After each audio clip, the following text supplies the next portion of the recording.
We have run out of chairs. This is a good problem to have, but they are bringing some more chairs in. So just wait with us for just a few minutes.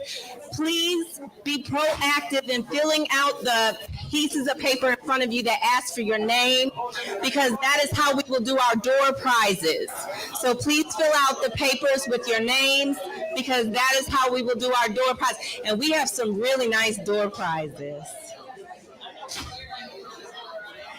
How are you?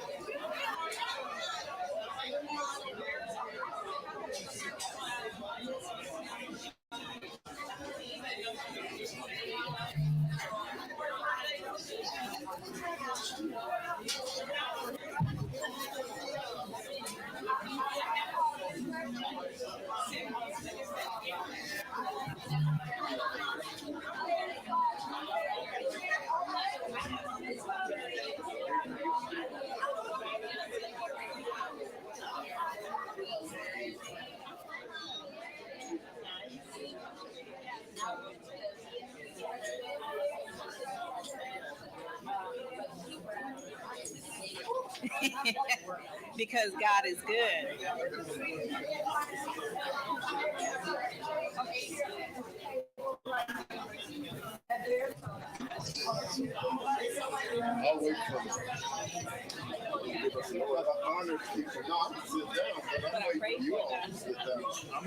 That's what I prayed for, though. I'm gonna sit either at number 2 or number 3. I'm gonna sit. Well, right. Number 1 or number 4. Go ahead and do right there. Your laptop, your case is right there. Well, it doesn't matter. I can move it. I don't know what I'm saying. Yeah, because we're going to say something wrong. So Courtney's handing it over. You're here.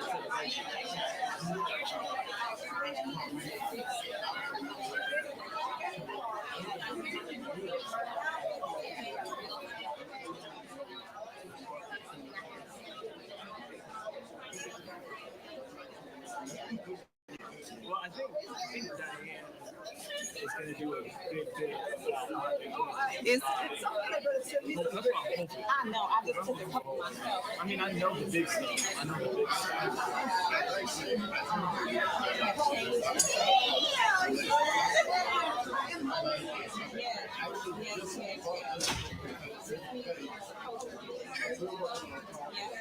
Yeah.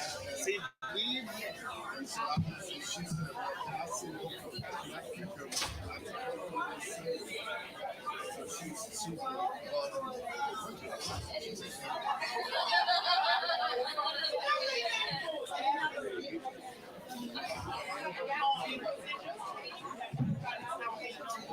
hello.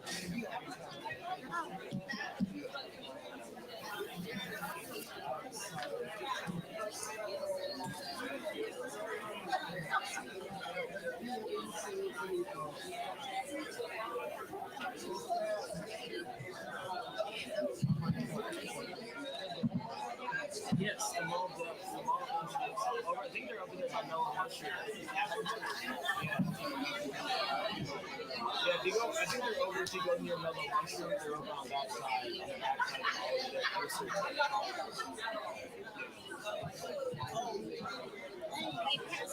I know. It's funny when we got here, right when Minerva was saying, what if no one shows up? And now the whole thing is, how do we get them to leave? Because we hadn't have enough seats. So. We need to go back table. Yes. So who's going to direct them? Who's going to direct them?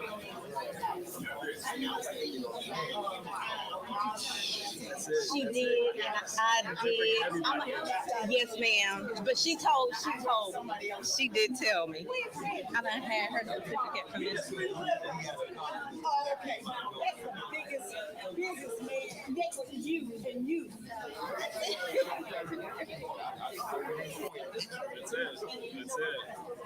I know this kind of year, You just gotta go on autopilot. Yeah, Richie just started a new job too. So he's been busy with that. Man. Okay. There's so much going on with a new ACP. They're planning the Freedom Fund banquet. In fact, just got an email about the Freedom Fund banquet for Sycamore.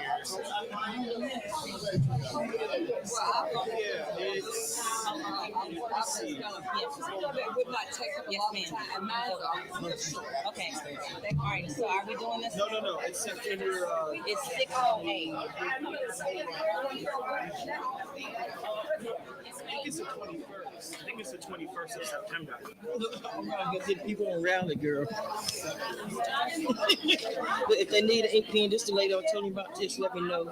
Okay, you know the sheet that I have printed with the rally with the code, that is directly for us. Okay. That's a personal, but they can go on anyway. Okay. You ready?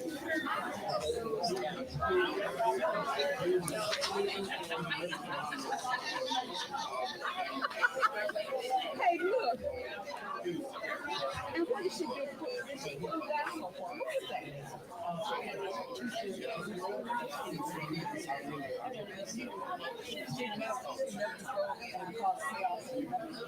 Let me stop.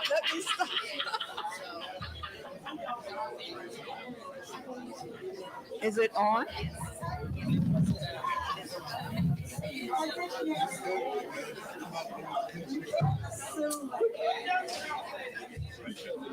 Good evening. Don't sound like Good evening. Can you all hear me? If not, I will sing a song if that would help. No, don't do a song. Okay, so we're going to get started. First, let me tell you, we are overwhelmed. We are so excited to have our community together tonight. Oh, yes. You know, we had planned it for another time, then the weather was bad. And look, this is beautiful, beautiful, beautiful. So I want to say welcome to Project 2025 Agenda. We're thankful, of course, that you're here. We want you to learn plenty. We want you to interact with each other. Just feel quite at home in my sister's church. This is not my church, but I'll say in my sister's church, okay? I I want to first say that we have been very, very pleased to have partnered with some of the people that's on the program. If you look down at the bottom of your program, it'll tell you some of the people that we partner with. And I have to say, it's just so good to know people and for people to know you. If you need my autograph, I'll be out in the hall and I can give you that. But I called Diane. I've been knowing her forever. And I said, Diane, I got this idea. I want you to help me with it. Had no idea that she was involved with Red, Wine, and Blue. And I knew this organization, but just never connected. So you see, we don't know who's in our community. And she said, oh, yeah, I'll help. And I mean, she was there from day one. And we appreciate her. Yeah. So our purpose tonight is to do what we're doing. We're going to network with each other. We are going to learn about Project 2025. We will have an opportunity to ask questions at the end of the formal presentation. So if you all would save your question until the end, that would be fantastic. The other thing I wanted to say as well is that we wanted this to be, like I said, again, a safe place where you all can come, learn, be respectful of each other. That's all we ask, because I might see you on the street and I don't want to have to look at you with my other face, So, so really, let's be nice. I would like for my committee, we had some wonderful committee people, but I don't think they're going to be able to stand. Maybe they could wave their hands just like they don't care. Yeah, we had a lot of people to help us out. The other thing I wanted to say, and the young lady is coming around, she's picking up those forms. Please fill out those forms. We're going to use them at the end of the program for door prizes. Okay, so that'll be a little something special. Please fill out the card. That way we will know who's here as well. So we want to get that from you. The other thing I wanted to say is, before I go any further, we have some elected officials here. And maybe if you could just stand and wave again so that people will know who you are. And maybe you can visit with them. Yeah, look at there. I love it. I love it. I'm an elected official too. No.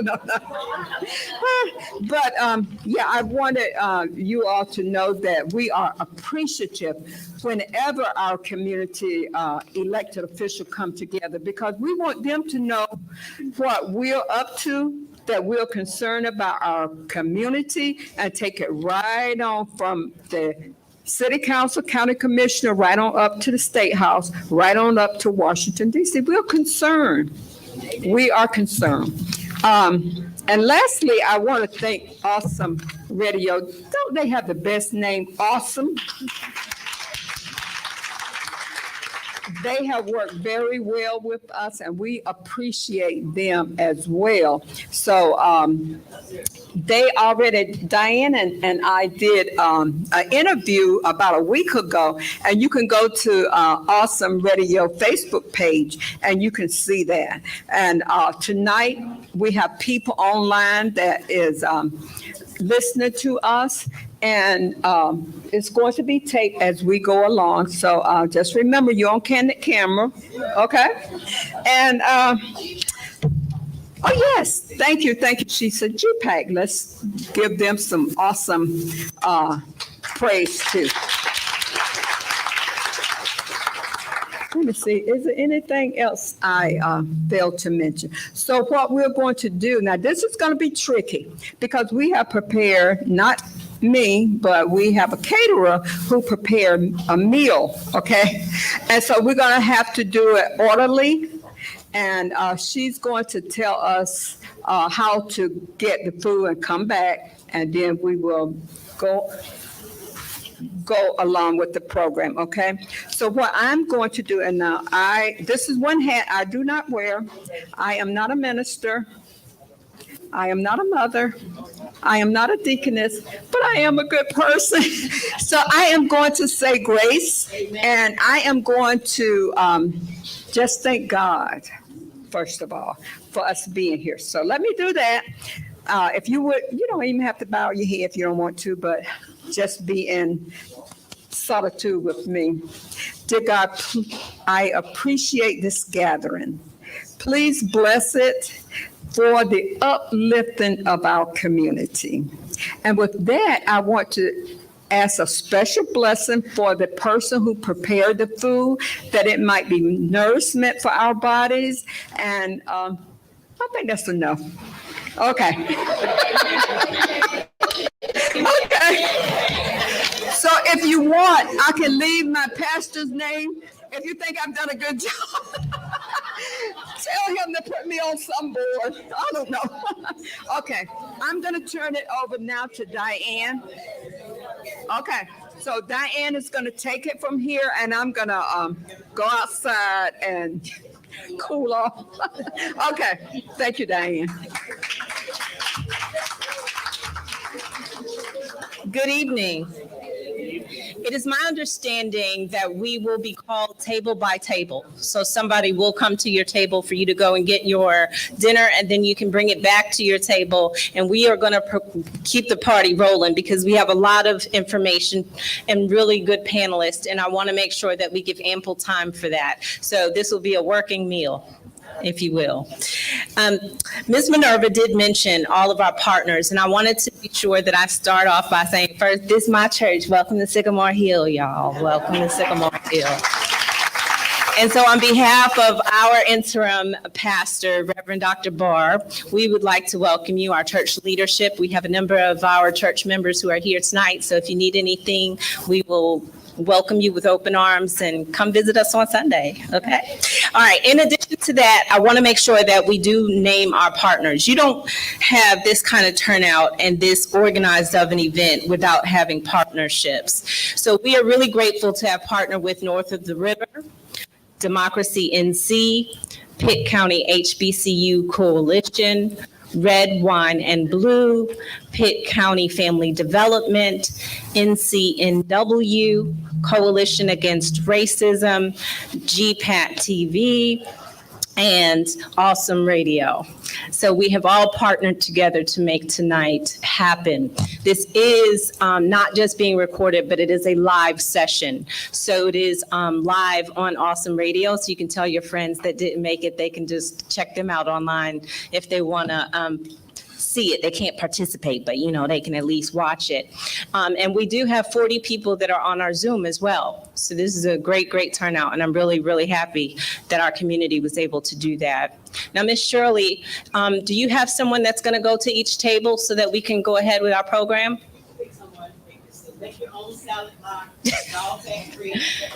So can you do that for me? Choose tables to go up. Okay, we got it from here. Yeah, start from the back. Just throw it forward. Yeah. And whoever catches what they catch, that's what they eat. Use the microphone, please. Okay, all right. I take orders very well. If there is an empty seat at your table, would you raise your hand so that someone can sit there?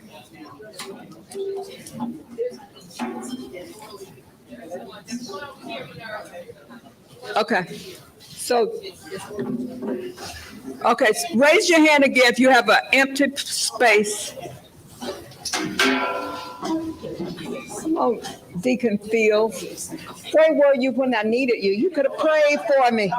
He come in right late. I said, where were you when I needed you? You could have prayed for me. Oh. Okay, so have a seat. I might go have me a seat too.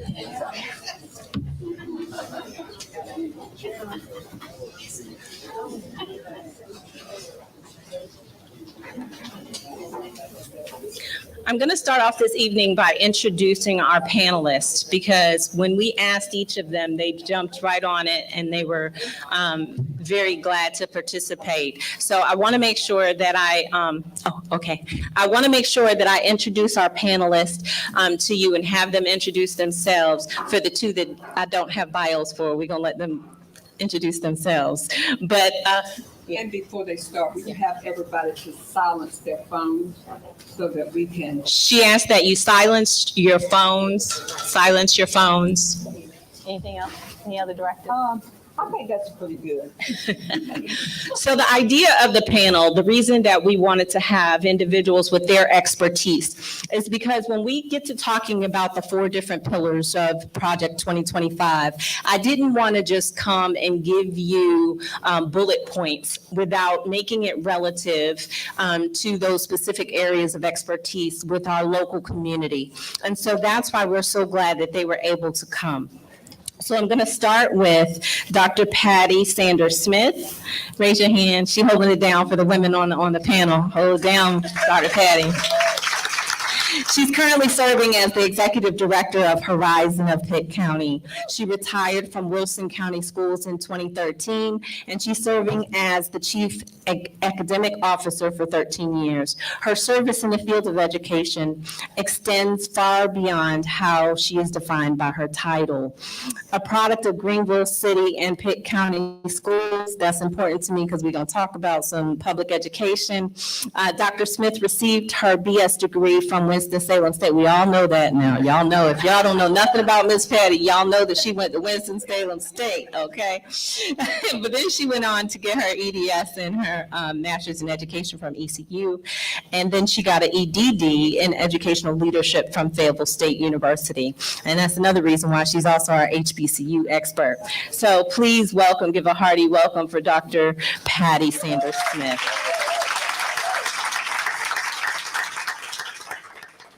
Lucas, would you take a second to tell us who you are? I will. Look, I felt those daggers coming at me when you said that. Can you all hear me okay? I'm going to make sure. Yeah, I felt those daggers on me when you said the 2 of them didn't give you a bio, and I know who you're talking about. It's okay. But good evening, everyone. It's wonderful to see a packed room out here. I've never seen Greenville so organized and so many, people come together out like this, especially at such an important and busy time of the year. It's getting real. It's getting real. But my name is Lucas Sajo. I'm the Eastern Regional Managing Organizer with Democracy North Carolina. We're a nonpartisan, nonprofit organization that just wants to make sure that all North Carolinians come out and vote this November and every November in primaries that we have. I'm born and raised out here in East North Carolina, out from New Bern. I didn't go to Winston-Salem State. I went to North Carolina State. You're still red. We're still red. Just Wolfpack. Just Wolfpack. Yeah, we're getting there. Went to NC State for agriculture and political science. Love the rural part of the state, and so happy to come back out here where I was born and raised and do some good work to make sure that all North Carolinians' voices are heard and that we're fully represented by those that are supposed to lead us. So thank y'all for having me, and I hope that I can answer any questions and do a good job tonight. Thank you, Lucas. He didn't send in his bio, y'all, but he did send in his presentation. Yeah.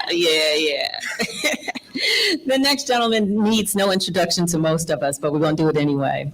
So we are going to introduce Mr. Jermaine McNair. Jermaine McNair, yeah, go ahead, give it up for Jermaine. Is an ECU sociology faculty member and longtime community practitioner, serving as founder and director of the Greenville-based nonprofit NC Civil, which focuses on community-centered partnership strategies to improve local systems of service and to address disparities in vulnerable communities. Please welcome Mr. Jermaine McNair. Now, the last person, this ain't his fault. Most of y'all know Courtney, so I am going to let him introduce himself. But Courtney, thank you for answering the call. He filled in at the very last minute as the state VP of NAACP. So we appreciate you dropping absolutely everything just today to be here. But can you tell us a little bit about who you are? Thank you so much for that, Diane. And I don't know, I'm here with Lucas and Jermaine, and I tell you, I'm just kind of nervous up here now. But I am Courtney Patterson. I'm the first vice president of the North Carolina NAACP, the state conference. I was educated in Lenoir County in public schools. I did go to A&T. That's okay. That's all right. I spent a lot of money over with those Rams because my daughter graduated in a Ram, and she does some work over there right now. But anyway, I have been. I'm dated back to the 60s and the movement of the 60s, and I've been an NAACP member for most of all of my life, and I have been involved in this work in some form of fashion. I do have a paid position that I work for Blueprint, North Carolina. I'm the Eastern organizer. We're a state table of nonprofits working to build power in BIPOC communities. And we're just looking forward. Reggie didn't tell me a whole lot about what I needed to do, so I hope y'all follow direction. Okay, I'll follow. Look, and I'll always follow Diane's directions. Okay, thank you. Thank you for being here. Thank you. So one of the reasons why we wanted to take a minute, first of all, as a member of Alpha Kappa Alpha Sorority Incorporated, y'all see how I slid that in? There was one organization that I left off, and that's the NPHC. And all of us from the Divine Nine came together to help make this a possibility. So even though I started out, the pink and green, it really was the NPHC too. That was one of our partner organizations, and I did not want to leave that out.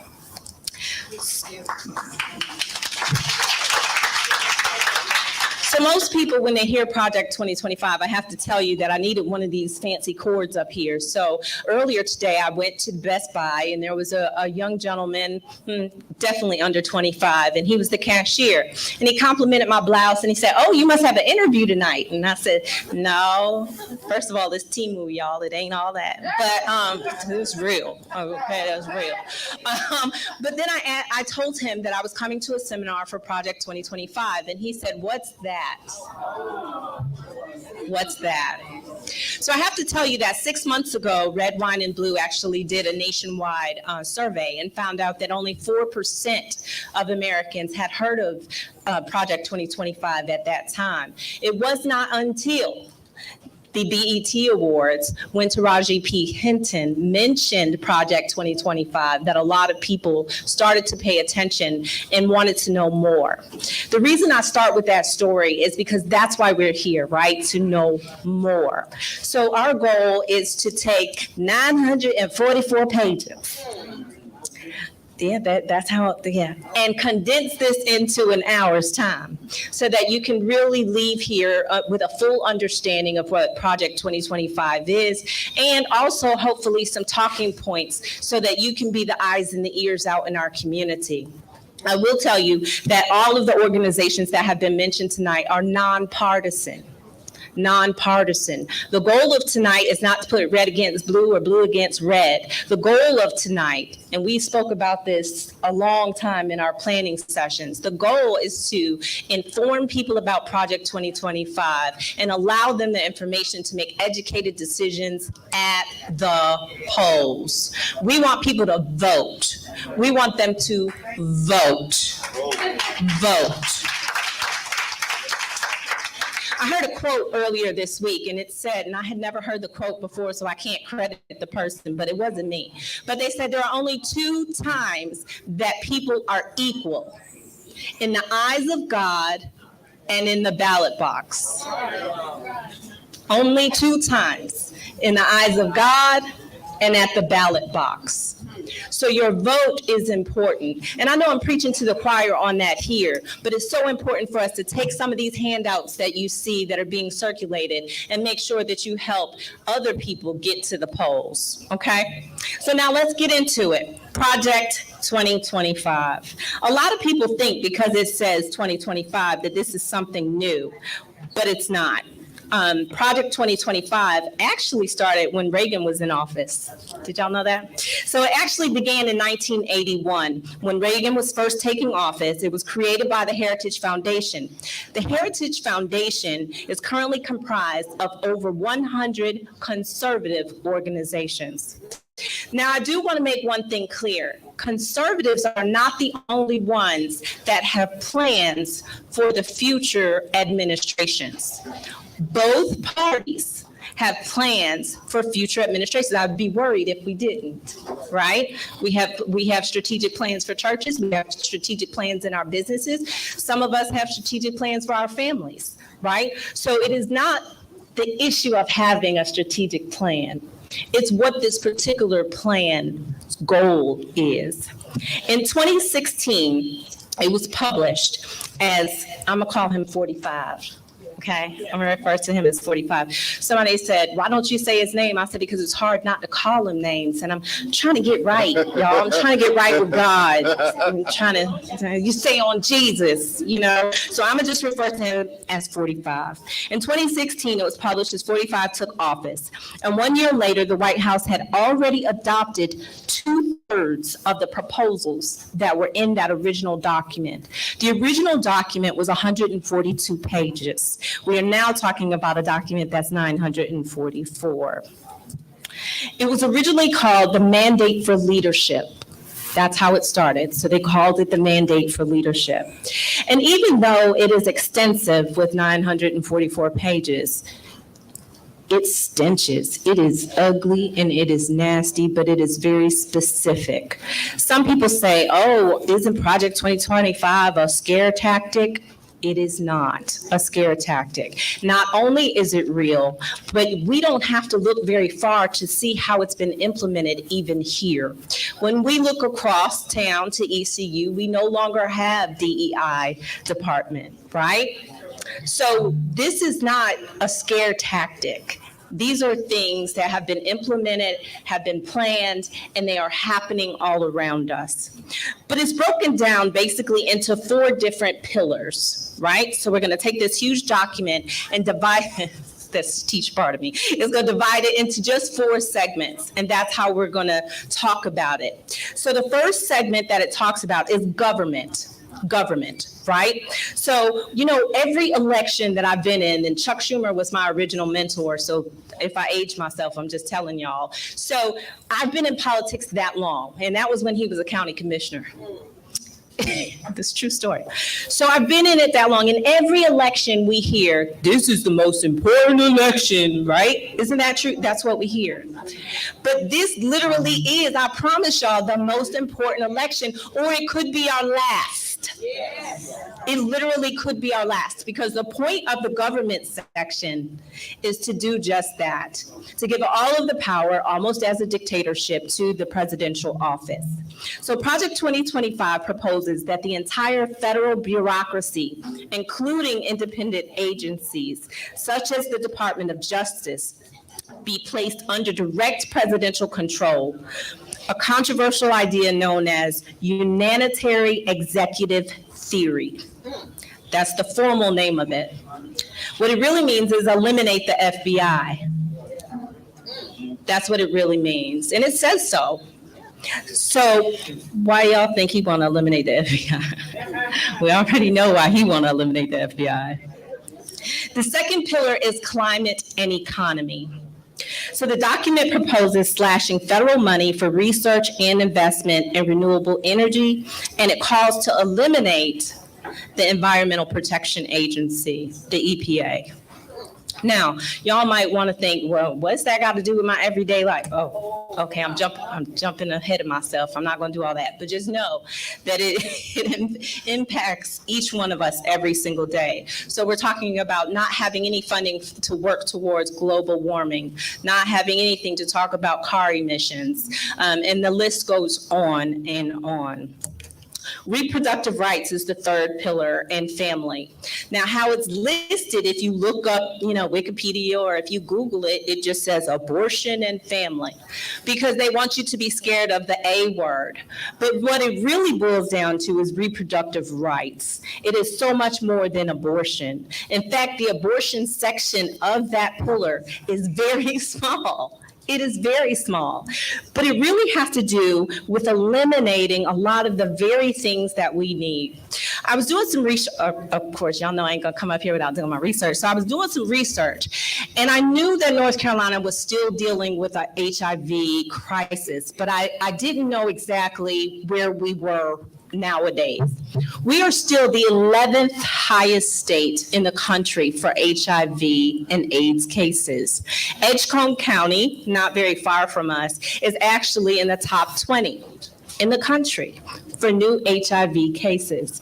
The reason I bring this to your attention when we're talking about reproductive rights and family, because in that pillar, they are suggesting that we eliminate STD screening. So it doesn't all have to do with abortion. It is reproductive rights, which includes IVF. I'm missing something. Oh, it ends same-sex marriage. That's under that pillar. It's all kind of stuff. Contraception for both, right? Men and women. There's something. And then the last pillar is technology and education. And that's where the DEI issues come in. That's where gender equality come in. That's where the banning of books, and y'all know how I feel about that, come in. And so those are the four main pillars involved in this. So everything that you will hear us talk about in reference to this document can fall under one of those four categories. So far, have I made it relatively, we good? We good, okay. Next slide. So the goals: to take away reproductive rights, to end programs that access climate change, I can't even say this one, in public education. And I'm gonna take a sidebar for just a second. In public education, when we talk about even our own state officers, people that are running in the state, we have somebody right now on our ballot who is running to be the superintendent of public schools, who does not believe in public education. She wants to eliminate, and has said, I'm not putting words in her mouth, that she wants to eliminate the Department of Education. Now, how you gonna be, anyway, and I found out today, did y'all know that she has zero experience? I didn't know this part. I knew she was dumb, but she has zero experience when it comes to public schools. Zero in education, period. Let me be clear. She has no education experience. Well, I want y'all all to know that we have 1.6 million children in North Carolina that are in public schools.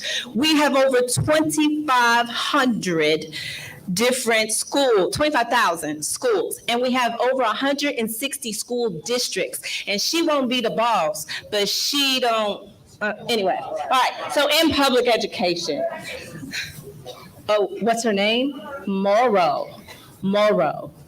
Yeah, Michelle Morrow. We don't vote for, I'm sorry. I'm sorry. That's my first ding, right? Oh, dang. It's her fault. Well, Michelle Morrow has absolutely no experience. However, Mo Green, who is also running to be the department, I can say that, right? Okay.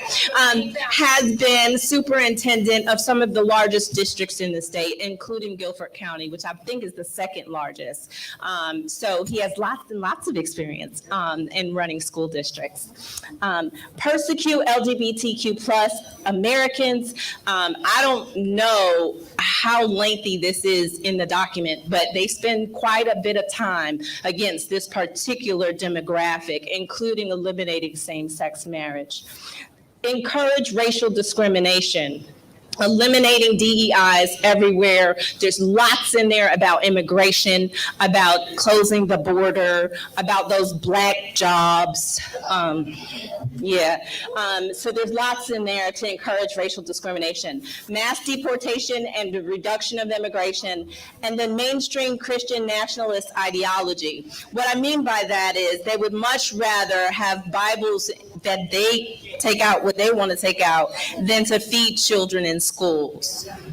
And then give unchecked power to the president. He don't want to be checked, y'all. He don't want any department that oversees, which is, that was what, third grade we learned that about checks and balances. He definitely does not want that.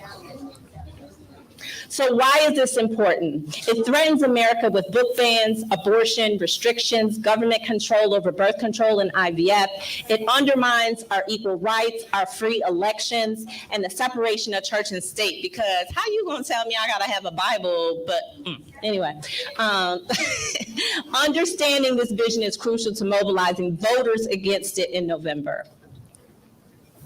So don't fall for their tricks.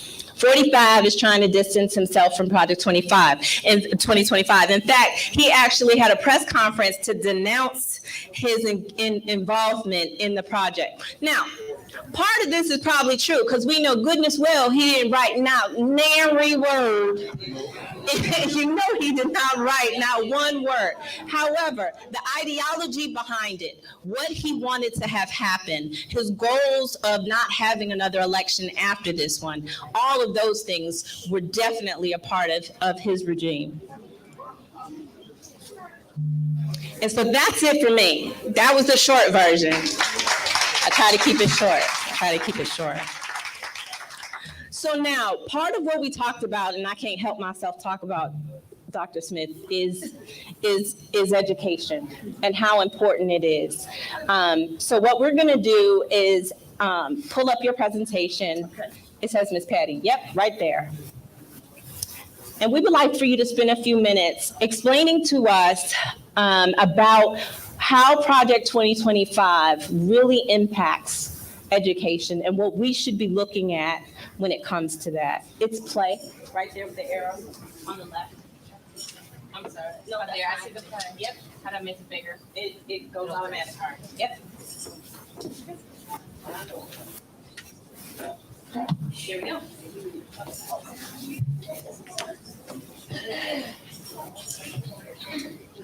All right. Good evening, everyone. Bring it closer to you. The mic. Okay. Is it on? Yeah. All right. Good evening, everyone. Hey, I'm a short person, so. All right. Good evening, everyone. Thank you, Diane.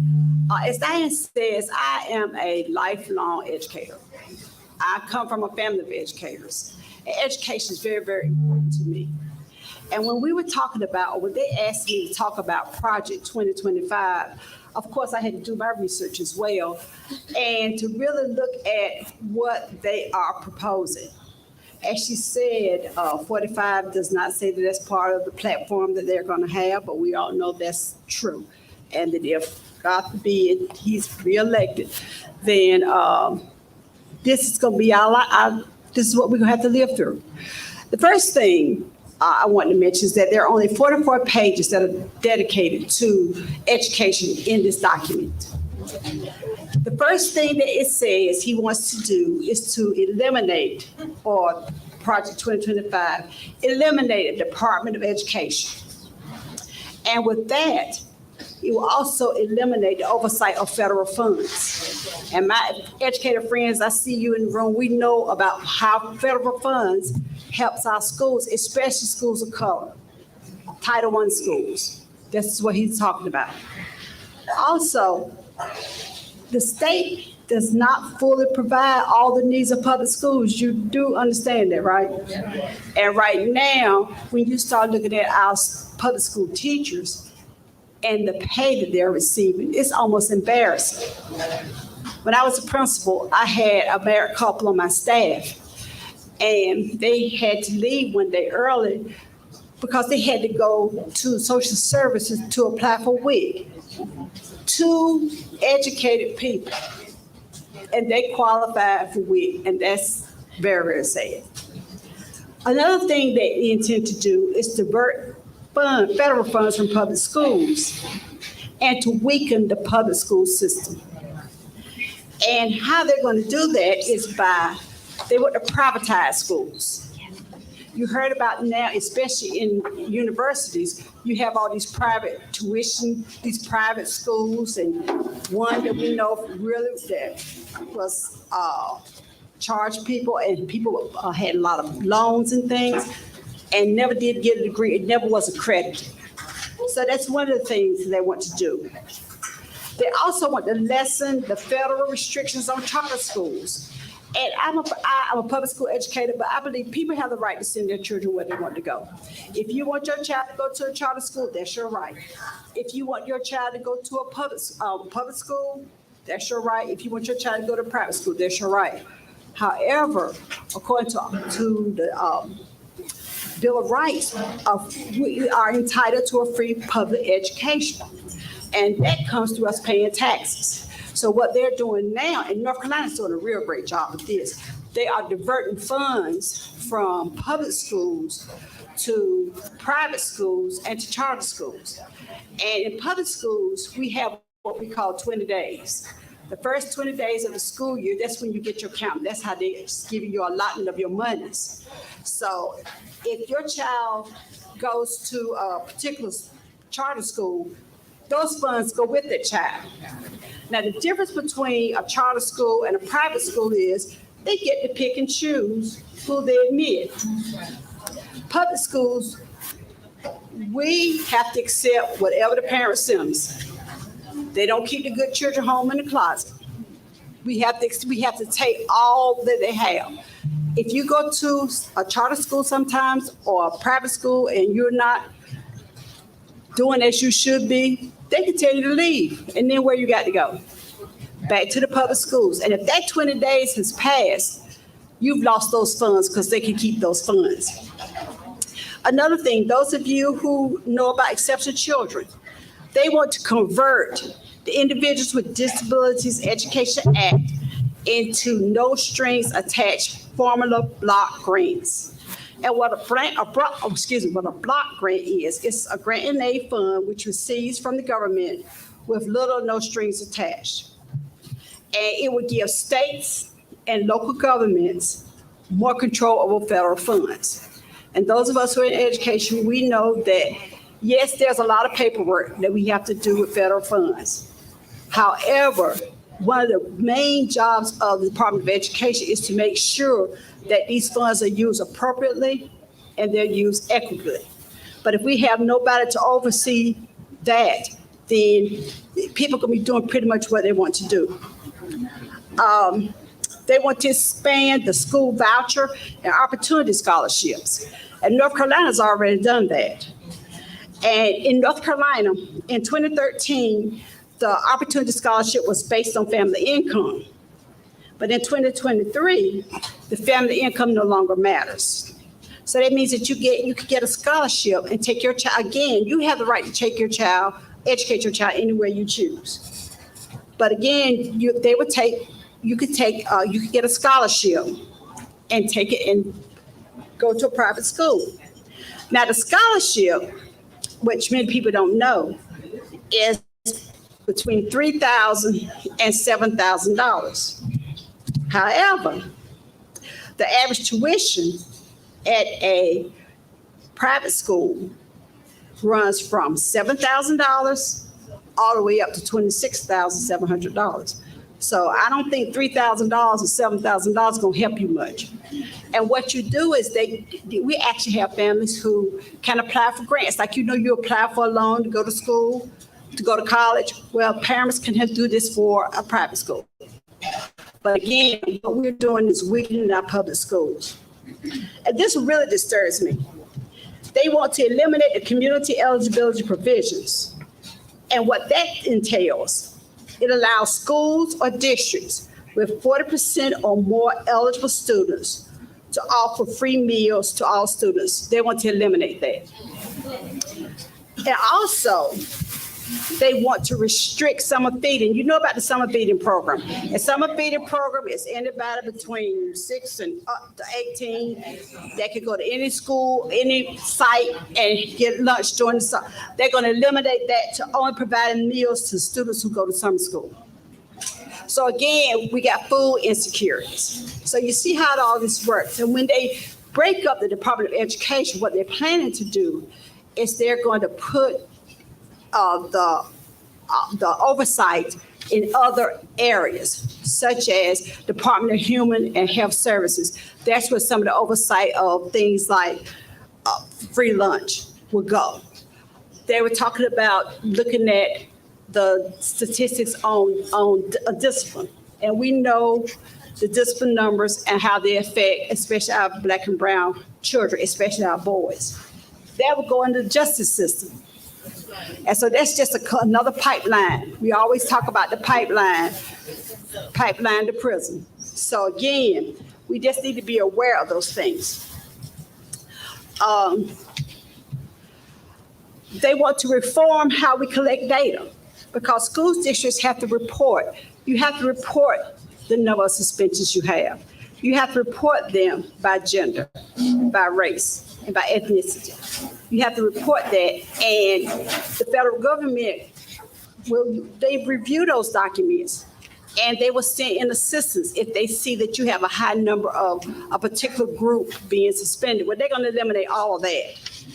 And another thing that they're going to do is they're going to be able to make all this data public, which will cause a problem for public schools because you got a FERPA law.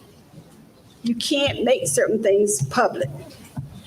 And another thing they want to do is to eliminate the National Education Association and the American Federation of Teachers, because they're saying that these organizations are not working in the best interests of children.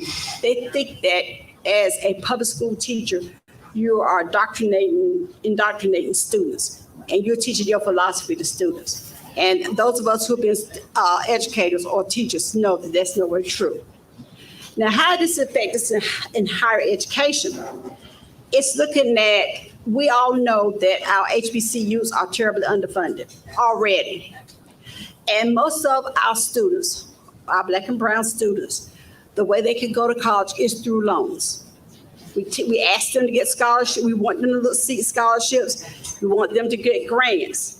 But however, for the most of them, they have to apply for loans. So one of the things that Project 2025 plans to do is to make all those loans private. Now they're federally subsidized. So that means that your interest rate could go up to 25%. So again, this is how they plan. This is one of the tenets of Project 2025 when it comes to higher education. They want to eliminate the Grad Plus loans and Parents Plus loans and the termination of public service loan forgiveness programs. And for those of us who go into public service, such as being a teacher or a police officer or a firefighter, if you go to certain communities and you work in those communities, some of your loan can be forgiven, but they want to eliminate that. They want to reduce the access to higher education for low income and underrepresented students. And pretty much by changing the rules of how students can apply for their certain loans, this is what will happen. And another thing they want to do is eliminate the teaching of critical race theory. And once upon a time, I was a social studies teacher. I was a history major at Winston-Salem State. And for the life of me, I can't remember being taught critical race theory. And I know definitely as a high school social studies teacher, I did not teach that. So these are just a few of the things that we want you to think about when you look at Project 2025 and how it's going to affect our communities. And what we need to do, as Diane says, that we can't let this happen, because public schools public schools for many children is the best thing that ever happened to them. Many of our students, the only time they get a smile sometimes is at a public school, or they get a hug. or they get a meal.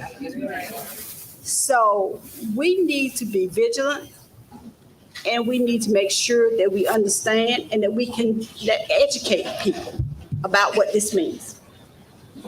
Thank you.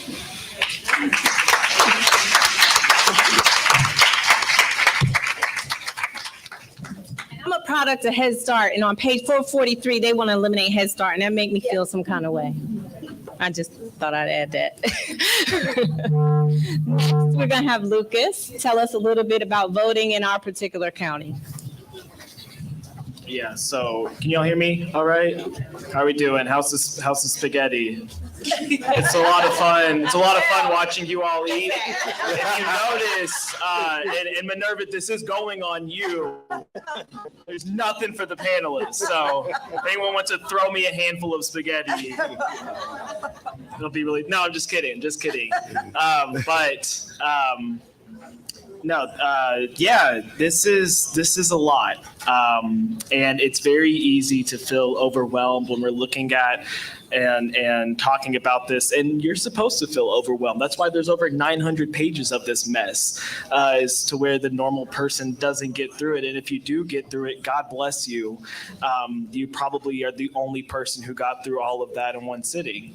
But I do just want to lift up, we are going to talk about, the tenet of having your voice heard and actually making change in our community, which is voting.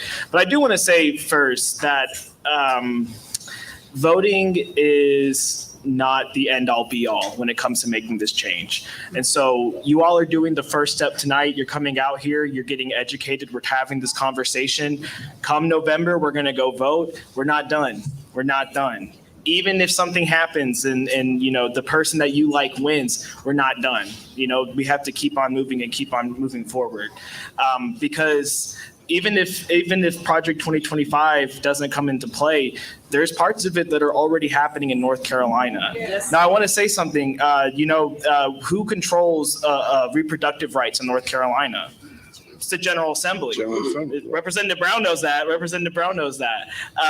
It's the General Assembly in North Carolina. That has nothing to do with the presidency. That has nothing to do with any of those people sitting up in Washington, D.C. That has to do with the people right down the road in Raleigh that are making these decisions. They make decisions around environmental issues, around reproductive rights, around education, all right? They make those decisions in conjunction at the federal level, too. So we have to be as prepared as possible, making decisions not only at the top of the ticket, but all the way down to ensure that the people we're voting for represent our values and are actually going to hold true to what we believe in and what we're electing them in the office for. So, and we're going to get there. But we are going to go over right quick, just a quick overview of the upcoming election, which does actually start next week if you requested your absentee ballot. So we can go ahead and get started and talk about voting. So first comes first, let's go ahead and just get into the greatest thing that North Carolina does have, something to be happy about, is early voting in North Carolina. Yeah, let's hear it for early voting. All right, and now let's get serious again and talk about Project 2025. Serious, solemn. No, early voting in North Carolina, it starts soon, October 17th. All right, we're a month and a half out from early voting. And Pitt County has an amazing early voting plan. It's gonna include 16 days, including all 3 Saturdays and Sunday, October 27th from 1 to 5 as well. So it's gonna be very big, it's gonna be very helpful. It's gonna run from the 17th through the 2nd, and there's going to be 7 early voting sites in Pitt County this year, all across the county. Yep, that's big ups. Let's thank our county commissioners and our Board of Elections members for making that happen to us this year.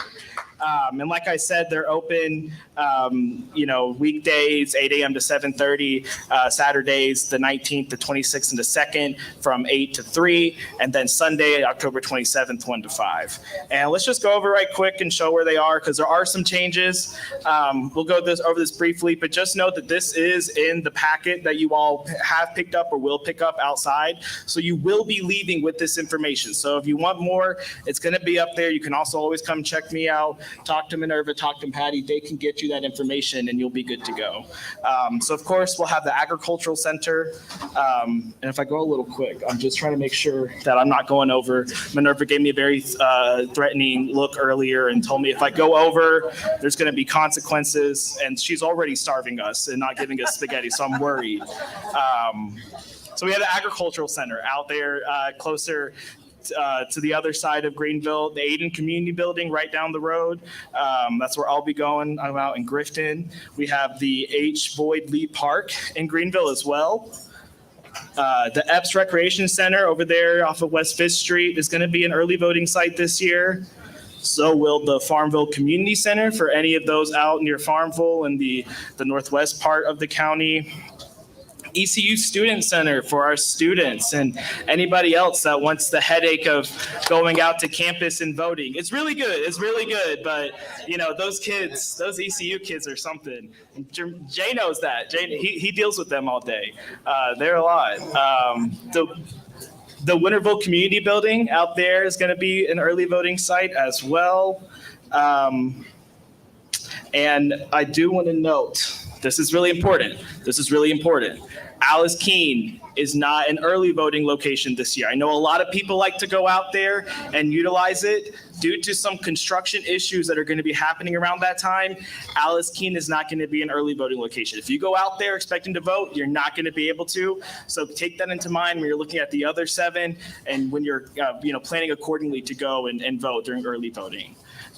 But just keep note of that. So let's talk right quick about a very important thing that we've all heard about. And luckily, we had a municipal election last year in primary. So Pitt County's had 2 elections already where this is required. But our photo IDs, we need to be making sure that we're bringing them with us when we go to vote. All right. This is one of these barriers to voting that they keep popping up in North Carolina. Like I said, Project 2025, these types of inklings of racism and taking away the voices of people. They're already here in North Carolina. And photo IDs is one of those barriers that we see to voting right now. So just know that it is required. And do know that there is such a thing as a voter ID that you can get from the Board of Elections office, but you don't need that to vote. You just need any approved photo ID. So raise your hand if you have a license with you, on you somewhere. You don't have to have it on you. Good, you can go and vote and you'll be good to go. So just make sure you bring that with you. And there's a whole list, I have them over there as well, of a checklist of what you can and cannot use. And so we'll be good to go there. And then if you don't have photo ID, this is a right that we have here in North Carolina that people don't know about, is there is such a thing as a photo ID exemption form that you can fill out if you do not have one on you when you go to vote. And the great thing about that is that the Board of Elections, they have to vote on whether or not to approve it. And they're supposed to act in good faith when looking at it. And so they can't say that you're lying to them or say that there's, that you're just, trying to get past one over on them. They're supposed to act in good faith and assuming that you're doing the right thing when you put that in there. So just know if you go to vote and you forget your ID, you do have a right to a photo ID exemption form. If you're voting absentee and you don't have the ability to get a copy of your ID in there, you do have the right to use a photo ID exemption form. So this is just something, we got to know our rights. Knowledge is liberation. So if we know fully what impacts us, we're able to make the right decisions for ourselves. Sorry. I have my notes up here. I'm not texting. I'm playing Candy Crush. I'm multitasking. No. So let's talk right quick about voter registration because we are in the last stretch of time to do voter registration. The voter registration deadline is October 11th at 5 p.m. At 5 p.m. on October 11th, all voter registration sheets need to be turned back into the Pitt County Board of Elections in order to be on the rolls for the election. Now, we're going to talk in a minute about why that's okay, and there's other ways to get around it. But I do want to just go ahead and point out the first bullet point on this. Does anyone want to read that off to me, what it says up there? Be a U.S. citizen. Thank you. So that's already, we can all agree that that's already the law, right? Thank you. Can someone call the General Assembly and tell them that that's already the law? Because when you go to vote this year, yeah, I'm looking at you, Representative Brown. I know you put that up there. I'm just kidding. I'm just kidding. But no, when you go to vote this year, there's going to be a ballot initiative voting on a possible amendment to the North Carolina Constitution. And the amendment is to say that only citizens should be voting in North Carolina elections. Now, again, will somebody read to me the first bullet point? And this is from the voter registration sheets. It's already the law. It's already the expectation. So just know that if you see anything like that, any of these scare tactics, anything to undermine our elections or the integrity of our elections, just know that it's BS and that this is already what's happening. No one's interfering with our elections, and we just have proud North Carolinians out here coming and having their voice heard. So just for just to know that. And then another important one to point out is that bottom bullet point. There has been a change in the past year and a half when it comes to our elections. And if you are serving a felony sentence, but if you have been released from serving, if you've already served your sentence, but are still on probation or parole or still have to pay your post-release fees, your restitution, those types of things, you do not get your right to vote back in North Carolina until all those things are finished, okay? So people need to know that. Now, there's a caveat where if you do, you won't get in trouble this election. It's been said that, we're just going to say it was an accident. If you do accidentally get by somebody, have your vote cast, register to vote, we're going to mark it up as an accident. It's going to be okay. But just moving forward, know that that is the law in North Carolina, because it wasn't that way back in 2022 in the midterms. So we have people who last voted in 2022. They're going to come out and try to vote in November, and they have lost their right to vote. And that's not, that's not anything on them. That's just a change to the law that we're at. So if you know anyone that's affected by that, please let them know, have that conversation, and just note that this has a change to our election laws in North Carolina. If you're planning on doing any voter registration work, again, those deadlines is October 11th at 5 p.m. Here's just a quick look at the sheet, what it looks like. It's really cute this year. They changed it up a little bit, so it's a little bit more streamlined. Note that all the parts in red are required. All the parts in gray are not necessarily, but any and all information is always beneficial to the Board of Elections. They like to get to know you, and that way, they can make sure that all the information in there is correct, and just keep updates on you. So like I was just saying, even though October 11th is the deadline to register, North Carolina has another great thing. Along with early voting, we have this great thing called same-day registration. Let's give it up for same-day registration, y'all. There we go. It's a beautiful thing. It's a beautiful thing. And Project 2025. There we go. We're solemn again. So same-day registration. So if you miss that October 11th deadline, you are able to show up during that 17-day early voting period, which is October 17th through November 2nd, including October 27th, weekend Sunday voting, so remember that. And you are able to same-day register and vote as long as you bring that little ID with you and then an official government document, such as a check or a piece of mail from the government that has your name and address on it as well. So just know that that is also your right out here in North Carolina. But now you may be asking, well, how do I know if I need to register? Which is a really good question, because like I was just saying, some people have been removed in the past 2 years because of changes with felony convictions. Some people have been removed because they haven't voted in a while. So how do I know if I am still on the rolls? This is a really great tool that we have in North Carolina that you can go to via this link, demnc.co/lookup. If you go here, and I'll make sure that we get this information out to you. Again, stop by our table. We do have this information available so you can get all this good stuff. But if you go to this link, this little web page is going to pop up. Super easy to use. You just type in your first name, your last name, and what county you're in. If you need more information, so my name's Lucas Sajo. I'm the only Lucas Sajo registered to vote in North Carolina. So sorry, Courtney, you just heard me say all of this yesterday in another presentation. Okay. But you just put in your first and last name, the county, and it'll pull up and show you, as long as you also click those bottom two boxes, registered, removed, or denied. And you can see if somebody's still on the rolls. If you need more information, if you have a more common name, you can put the year or the middle initial But you can use this if you want to check yourself. If you have a relative in your household who isn't sure if they're still registered, definitely keep an eye on this. Use this tool to check, and then know that you have the next month and a half to register, or you can same day register as well. So we got to know what rights we have. And this is just a quick little thing about how to search, like I just said. Like I just said too, if you're unsure if you're registered, just make sure to check those bottom two boxes, and that way you see everybody that's on those lists. I'm doing really good on time, hopefully. Lucas, Is it really? That's it. It's a wrap. It's a wrap. Dang. Okay. Yeah. That's right quick. Okay. Right quick. I promise. Only because Claire asked. I promise. Now, okay, we'll talk about this later. Come see me at the table. We'll talk more about this. I'll take more of your time. Don't worry. But I do want to say we do have this. We just got this in. We have them over there on the table. But we have our voter guides. We're not telling you who to vote for. We're not telling you any bad things about somebody, good things about the other. We're just giving you the facts about who's going to be on your ballot, what they stand for, and that way you know who you're actually voting for when you go to the ballot. So you can use this QR code up here. You can come over here and get it. Once you go in there and type your address in, this is what it'll look like.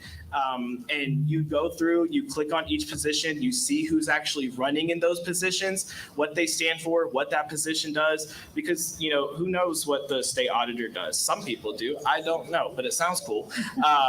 That's all right. My job is to get people to vote, not know everything. But you can do this. You can build your ballot. You can take it with you. That's just one more step into being an educated voter and to making sure that you're making choices that best represent you and the values that you have, and that you're making the right decisions for the future of all North Carolinians. So there's that. I'm so sorry. I'd give my time back. Thank you. Thank you. I forgive him. I forgive him.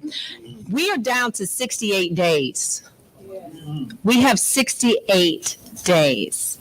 And as he mentioned, we have 6 weeks before early election. Please early vote, y'all. And if you can, vote on the first day of early voting. And the reason is because those numbers actually encourage other people, other Democrats, other Republicans to go out and vote. So it is important that people see that you voted. It also, I couldn't say it. I had to say it. It also drops your name off of the list, which means that people that are phone banking, that volunteer to phone bank, won't have to keep calling people that have already voted. It makes it easier for us. It makes it easier for us. So there are lots of reasons why we should consider early voting. So please, if you can, the very first day of early voting, October 17th, October 17th, 6 weeks. Put it on your calendar, make yourself an alarm, do all those good things so that you can do that. Diane, Vote. Yeah, go ahead. just wanted to say also, if you are voting absentee, you need to also vote early. If you know people who are voting absentee, I think it's the cruelest thing that we do in the state of North Carolina, because most of the people who I know that vote absentee are not able to get up and go to the polls for whatever reason. They're sick, they're confined to a bed or what have you.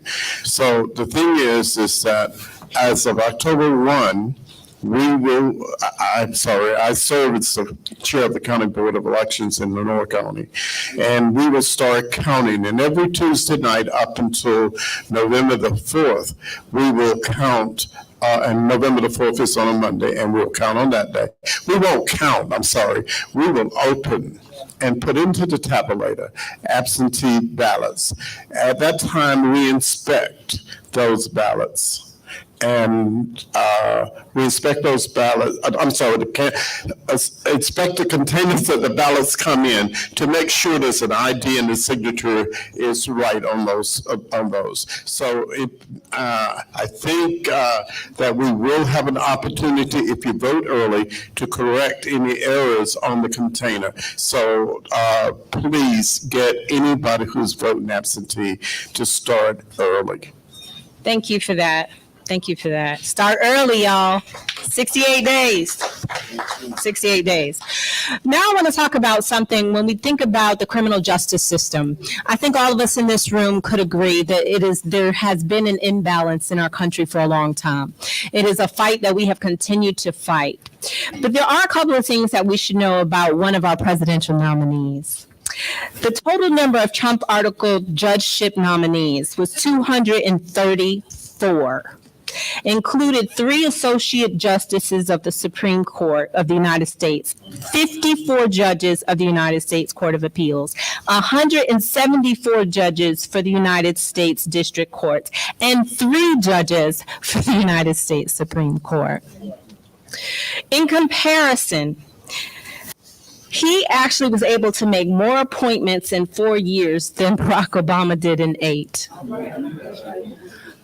It is a strategy that is being implemented to overturn and overtake our court system. That is not by accident, that is intentional. So I want Jermaine for a few minutes to just break down, he's looking at me like, what? To break down for me a little bit about just social justice and what Project 2025, why should we be concerned? So let's chat. Greetings, everyone. How we doing? And I see some of my NC Civil team members in here, and I appreciate you all coming out to support. So I definitely want to say hey to my NC Civil team. Let's connect all of these conversations really quickly. Big sister, Miss Patty, talked about a great deal about education, right? But education operates within our communities on the other side of another system. It's an alternative to another system that if you cannot track properly through education, there's another system that awaits mostly our young men. Interestingly enough for me, this is very personal to me, so I thank you all for inviting me to speak about our social justice and our criminal justice system, because that's actually my pathway to service. When they announced my titles and positions and my experience and things of that nature, it's amazing. And it is, because I remember the day or the time period when my resume became longer than my criminal background. And I knew that at that point in time, anytime anyone wanted to deny me something, I could drop that thing down and it'll roll down like a big scroll. And it's like, okay, you denying who? And it would always open doors. Thank you so much. And so service literally saved my life. And when I began this, y'all, I didn't have any gray hair in my beard. So I still feel young, but it has been quite a while. When I began this work, I started to explore this work while I was actually serving time in our criminal justice system. And I just want to tell you guys, as I look around the room, it's very familiar to me that when we get into roles of service, when we get into rooms where we're talking about service, most of these rooms and these fields of service are female dominated. So when I look around this room, it is not a surprise to me that the women outnumber the men.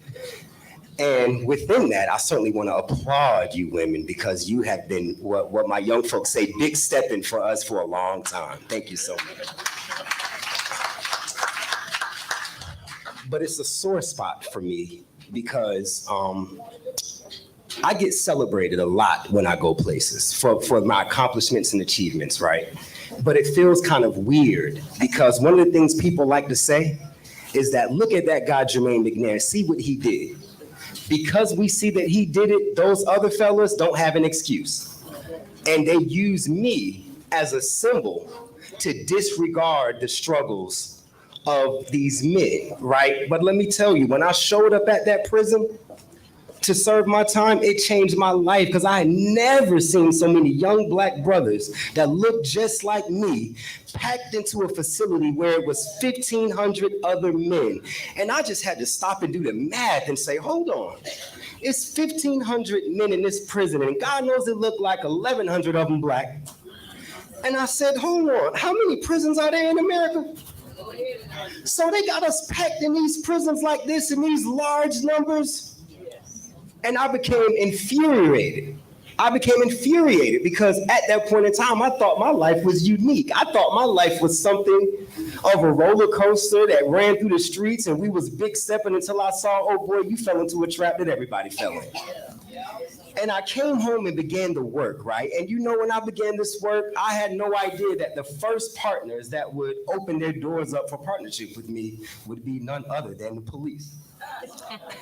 So in 2014, I began to do this work. I received an appointment from the mayor of Greenville at the time to serve on the City of Greenville's Police Community Relations Commission. This was supposed to be a low fanfare board that would give me some experience in boards and commissions and things. I got appointed in September, and I promise you, it was October, November, and Ferguson happened. And all of a sudden, this very low fanfare commission became the most hot button topic in America. And I had to, sight unseen, do a deep dive into the criminal justice system. And let me tell you, during that time, when those killings started to be popularized, I want to explain something to you guys. When they started to look into this, it was actually the Washington Post, which is sad, but congratulations to the Washington Post, but it was sad that they had to step up and do an exploratory investigation about these killings at the hands of police officers in our communities. And they did this big expose, they did all the research, and they came up with about 750, if I remember correctly, killings that had happened over the past year. And they used their data and expertise to estimate that that number was probably around 1,500 to 2,000 people who had been killed in that last year through some reason at the hands of law enforcement. But guess what else they found? Why do you guys think they couldn't uncover and had to estimate the other half? Because they didn't count them. There was no oversight. There were so many cities and towns in America where our governments were making decisions about how they would apply force in our communities. And if someone died, there was no report that went up to the federal system. There was no oversight looking at them. And so when the Washington Post published that thing, the federal government took a step back and said, whoa, we don't even have a reporting system for this? And they actually enacted a thing called consent decree in 1990. That goes back to 1994. But at this time, they really activated it. And consent decree is actually when George Floyd happened in 2020, and they did a pattern and practices investigation there. They did another one in Ferguson, Missouri. These consent decree is a scenario where the DOJ or some high level, officials from the government start looking into a city police force and government department and basically sign an agreement that you all have to work with us in partnership to do better. And there are so many cities that have slow transformation now, but have gone through the steps to transform our system and move incrementally to try to do better, right? And so what would happen is that Project 2025 would dismantle consent decrees. It would give them the power in overhauling the DOJ, the Department of Justice, that they would be able to target local communities where they believe that there are liberal-minded prosecutors and where they feel like the prosecutors aren't locking enough people up, and they will then have the power to go in and just remove that person. And so now they will be able to look into our cities and towns, and if we have someone that's a prosecutor or a district attorney that is really, really trying to improve things for our communities, I'm not gonna say no names, but I think we know some around here, they would have the power to step right in and just kick that person out immediately and replace them with somebody else. And so, and let me bring this home for you all, guys. Coming back to education, right? Points I want to make in closing of how real this is, because this is not like a thing that, it's only for people who get in trouble. Let me tell y'all something. I've never, ever advocated about my case. But when they sentenced me to federal prison, to be very clear, and I'm sure it's in the court records, there was a case that the feds did not want. No one wanted the case. They said, you're trying to prosecute this man for this. We prosecute people for this kind of, but this ain't the type of case that we want. When the feds came and picked me up, they said, well, we got a case on you, but what we really want is for you to work for us. Be a snitch, get back out in the streets, the same streets you're trying to get out of, and go and work for us to help us get these guys off the streets. And they said, if you don't do it, we're gonna give you these years. I said I wouldn't do it, and they gave me those years. But let's bring this back, because I survived mine. I'm pretty good. We'll make it work. But these other 99 men, because sometimes it feels like I was in a battle. I grew up in a war zone. And could you just imagine, just imagine for a second going through a war zone with 100 of your best friends, and everybody gets slaughtered. And you're the only one that survives. And when you come out survive, everybody's clapping for you.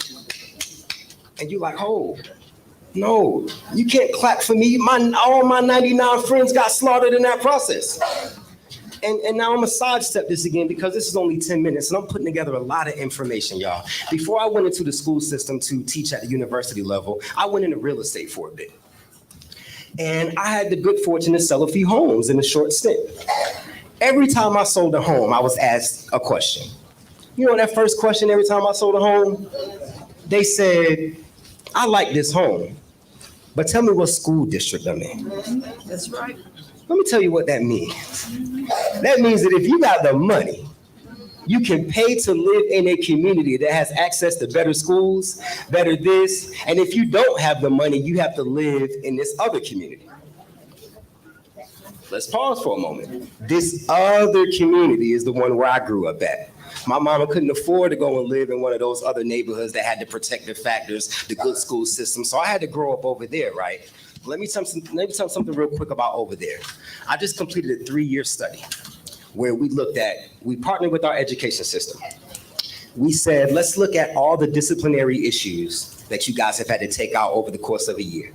We took every single disciplinary act across every grade, across every school. We took no names, no personal, nothing but the address on file, and loaded those into something called heat maps, where you start to look at your city and community and you start to see certain areas glowing bright orange because there are clusters of kids getting in troubles. You know what those neighborhoods were? All the ones where I grew up. But then we called the chief of police and said, send us all your data on every arrest you've made. And the police, the way they run data very well, but they run it based on where the crime occurred. We flipped it and ran it based on where the alleged offender had their address on file. And guess what? We turned those into heat maps and guess what? Same neighborhoods. And then we sat down with our healthcare system and we looked at emergency room readmissions. These are scenarios where not people just going to the emergency room because something went wrong. These are individuals who are forced to return back and forth to the emergency room, either for worsening or recurring conditions. And we took nothing but the addresses on file. We don't want to know your business, your name, nothing about that. Took that address on file, loaded it in the heat maps and looked at our city and guess what they saw? God almighty. The same neighborhoods where we had to grow up as children. So what I am telling you is that the sad reality of America is that safety has always been for sale. Justice has always been for sale. Access to education has always been for sale. And it's sold through the price of your homes in your neighborhood. And so for every one of my folks that have grown up in those neighborhoods that got to fight those battles, we went into those neighborhoods and we started talking with the residents. I'm gonna close this out now. Yeah, you are. I am. And they said, we asked them, you guys are showing up having high amounts of disparities in these neighborhoods. All we want to know is what services are showing up to address them. We showed them a list of services, and you know what they said? We don't see nobody but police every day. We don't see education show up to address the issues. We don't see workforce development, economic development. We don't see these. All we see every day is police. Please be conscious of the over-criminalization of our communities. And don't think just because you ain't got in no trouble that this ain't about you, your family, your nephews. Please put a microscope on the over-criminalization of our communities, and please stand up for our rights, and please get out there and vote. I thank y'all so much. I told you our panel was dope. I told y'all we had a really, really good panel, and I'm really, really grateful that we have the expertise that we have and the variety of expertise that we have. And now Dun, dun, dun, drum roll. We're going to ask Courtney, who was asked about 20 minutes before this started. No, but we all know Courtney because he's been in a fight a long time. And the reason that he was asked and said yes is because he always says yes. And the reason is because we have doers and we have those that say. Most of us in this room are doers. Courtney is a doer. And I just want him to take a few minutes to talk about, talk about the NAACP, the role of us being doers, us as people deciding that we're not going to just sit in rooms and talk about things like Project 2025, but what we can do with NAACP, with other organizations, in our own communities, canvassing from our couch, using our phone, those types of things. Thank you so much. Thank you so much, Diane. And thank you for having me here. Let me say, I told you, I've been at this a long, long time. Back in the 60s. As a matter of fact, I was looking at Jesse Jackson the other day, and Jesse Jackson was the president of student government at A&T when I was there. So you can imagine, that's been about a minute. But I see, and I'm going to say, I see 2025, Project 2025, as a way of what they call making America great again. And let me tell you about making America great again. Making America great again is when people who look like me work for nothing.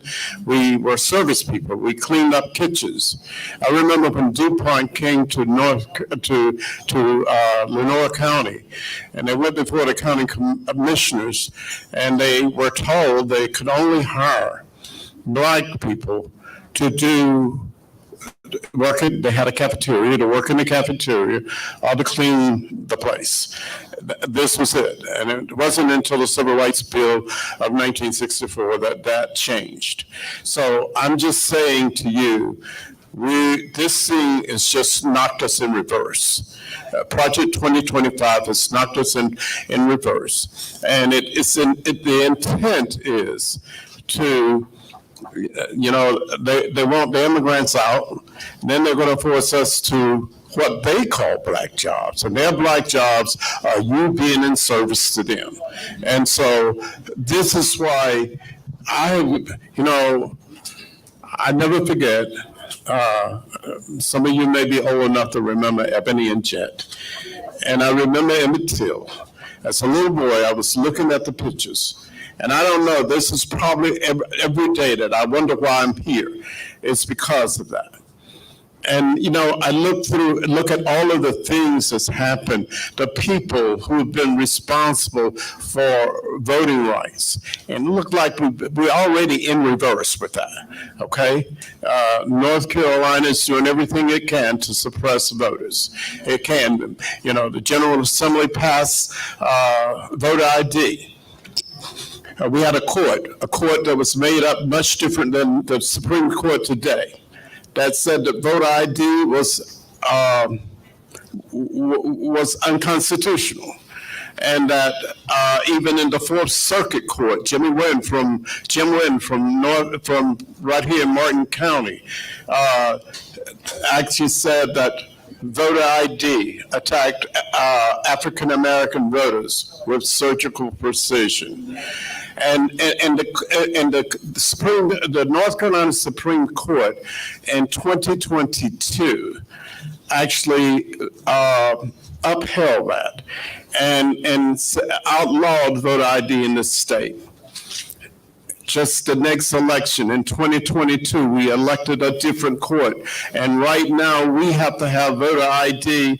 Not only that, they also disallow the felons from voting, and also they disallowed felons, and that actually affected some 60,000 felons who are outside the prison walls. What am I saying? Why did all this happen? It happened because we failed to go vote. We allowed them to have the Supreme Court. Representative Brown, I remember when we had control, and when there were people like Toby Fitz and many other folk that were in there, William Wainwright, and I could go on and name those folk who held leadership positions, people who look like me, who held leadership positions in the North Carolina General Assembly. And this is what we have at the NAACP have fought for years and years, regardless of who was in office. We've continued to have that fight for people to have the right to vote. I can remember people like Fannie Lou Hamer. You know, I can remember people who was just beaten almost to the inch of her life. John Lewis, same thing, on the Edmund Pettus Bridge. All of these people. And I know that I'm sitting here and I'm preaching to the choir right now. But there's there's more than just you going to vote. It is you putting everything that you can do to encourage everybody you know to go vote, but not to just go vote. Lucas has got all this stuff over here, and he's giving it to anybody that wants it. I buy them all the time for it. And the thing is help them to get this information so that they know how to vote and not to vote against their own best interests.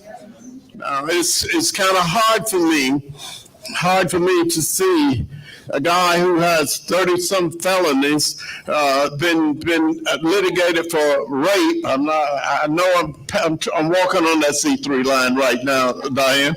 But I mean, it's hard for me to understand how in the world I believe that Barack Obama had one of those, just one of those, all he needed, and that would have disqualified him from being president. We cannot let them have this. We cannot let them have it. We have got to make sure that we not just go vote, but we make sure that everybody in our house, everybody who works with us, everybody we pass on the street. You know, when I stop at the gas station, somebody's over there. I ask them, you ready to go vote? You know, I just raise a conversation about it. And, believe it or not, it's engaging to people. They want to talk about it. And not only that, there is a lot going on. Whatever you're doing, whatever your organization is doing, reach out for volunteers. And I say, join the NAACP, but also the other organizations too. And then, let us work together. Let us not be separated. Let us, I think that, there's the one great thing about this room today. There are people different organizations coming together. That's what we got to do, because there is a thing out there that believes in dividing and conquering. And so we just don't really need to allow that to infiltrate what we're doing. We can win. When we vote, we win. And this is. I can say it. I've said it before. I can tell you. When we vote. When we vote, and this is the most important election of our lives, okay? I don't know, probably aren't many people in here older than me, and I can tell you it's never been more important than it is now. Thank you so much. Thank you, Courtney. When we vote, that's right. Well, first of all, I want to thank you guys for being patient with us. I know it was a lot of information, and I know y'all had some questions that you wanted to ask right at that time, but I specifically left time for us to have some questions now. I know that we have some questions in the chat. I believe there are cards on your table. Is that how we did it, ladies? If somebody had questions? No? No? Nobody sees those? Well, no, we've out of time for that. But we have a microphone, right? All right. So if you could grab that microphone for me, and if you have a question for the panelists, please raise your hand, and we will try our best to get to you. And please try to limit them to questions and not statements. questions and not statements. Hello, my name is Isabella. I actually work for NCDP. If anyone needs to be signed up to register to vote, please find the Pitt County Democrats office. Thank you. I have a question for you, because that was not a question, that was a statement, but I do have a question. Can you tell us where the Pitt County Democratic office is located? Yes, I can. Give me 1 second to find the address. 3005 Statensburg Road, 3005. And I heard we had some really long hours. Does anybody know what the hours are? 11 a.m. to 8 p.m. And they're closed on Mondays, but they're open on Sundays.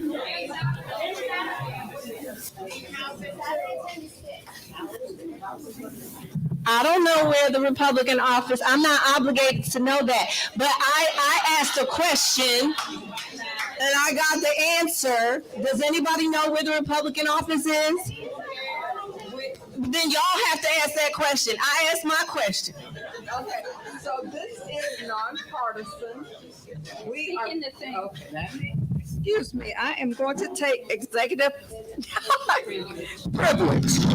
Okay, so this is nonpartisan. We're nonpartisan. That means we are not advocating for one or the other, okay? So if you know where, it's on Arlington. Yes. That's where it's located. But we want to give our information. That's the whole thing, that we want to inform the community. So when they go to vote, we're not telling them who to vote for, but when they go to vote, then they will be informed. So the Republican office is located at 103 Commerce Street. You can go by and visit. You don't have to stay. Just wanted to say that. Thank you for that information. We're okay. We are, yes. Hi, my name is Amelia Davis. Thank you very much to all the panelists. Thank you for hosting this. I have a question about an article that I just brought up yesterday where the GOP is trying to eliminate 225,000 votes in the state of North Carolina. There's a lawsuit about these voters supposedly being registered illegally. Can any of you speak to that and what weight that lawsuit might have?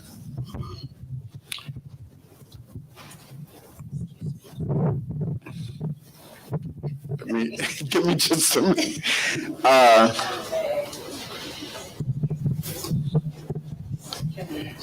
In North Carolina, there is, and I was going to say, Lucas talked about the voter registration form. And on that, there's a line 3 on the voter registration form that requires that you have in there the last 4 of your social, your driver's license number. What the people, I say, the plaintiffs in that court, in that lawsuit is doing is asking that if people did not have that information in their registration form, that they be purged from the polls. Now, that is a lawsuit. We're praying that, that it doesn't get there before November. I mean, that they don't get to rule on that. But that's what it is. That's what that's about. And I know, but that's what that's about. I hope that answers your question. If you need to do it, okay. It is. And, we've had, recent elections that 401 votes changed the outcome of that election. Are there any other questions? There's one right here, and then we'll go back there. I see you. I'm just inquisitive, and because I'm a writer and I read a lot, and I'm a graduate of Pitt Community College, but I've been hearing about 2025. But you were someone stated that it went as far back as Ronald Reagan, and I just want to know I mean, why is it just now in 2024 that we're hearing about the program 2025, but it's been back as far as Ronald Reagan? I mean, I want to know what the website is so I could start reading up on it because I have no knowledge about it. Well, I'm really glad you came tonight. And if you go to, I would say a reputable place to go would be, I'm sorry. Well, yeah, the library, yes, ma'am. But if you are Googling it, project25.org, or you can also, I think that the Washington Times does a good job of balancing it. So there's lots and lots of material. I would just ask that you check the source of that material before you assume that is correct. Red, Wine, and Blue also has a website that you could go to. It's SOSHA.org, and it will give you all of the information that we talked about. Can I quickly answer that question for you? And so it is a common practice that our democracy has what we call collaborative think tanks. And they traditionally produce these kinds of comprehensive documents that serve as like playbooks. And they did begin them back in the Reagan administration. What makes this one so unique and such a cause for alarm is that what they believed is that, there's some speculation in what I'm saying, right? When I say what other people thought, right?